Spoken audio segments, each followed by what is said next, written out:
तिकडे राष्ट्रवादी काँग्रेस शरद पवार गटाचे आमदार जितेंद्र आव्हाड यांच्या मुद्द्यावरून स्वतः शरद पवार गटातले मतभेद चव्हाट्यावर आलेत। आव्हाड यांच्या वक्तव्यानंतर शरद पवार गटातील सर्वच नेत्यांनी पक्षाशी या विधानाचा संबंध नसल्याचं म्हटलंय आणि 4 हात दूर राहणं पसंत केलंय। तर रोहित पवार आणि अनिल देशमुख यांनी वादग्रस्त विधान करणं योग्य नसल्याचं म्हणत आव्हाड यांना घरचा आहेर दिला होता। या सगळ्यावर आता अजित पवार गटानं सुद्धा त्यांना डिवचण्याचा प्रयत्न केलाय।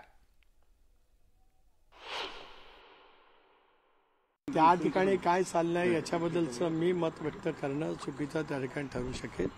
मला त्या बाबतीमध्ये अधिकच काही मतप्रदर्शन करायचं नाही आहे। आमच्या पक्षात एकदम ऑलवेल आहे। रोहित पवारांनी प्रतिक्रिया व्यक्त केलेली आहे अबुधाबीवरून की वास्तविक अशा गोष्टीमध्ये आस्थेचे आणि भावनेचे विषय असतात, त्यामध्ये हे टाळलं पाहिजे होतं। आणि त्यांनी आपल्या भावना व्यक्त केलेल्या आहेत आणि मला वाटतं त्याच्याशी मी सहमत आहे।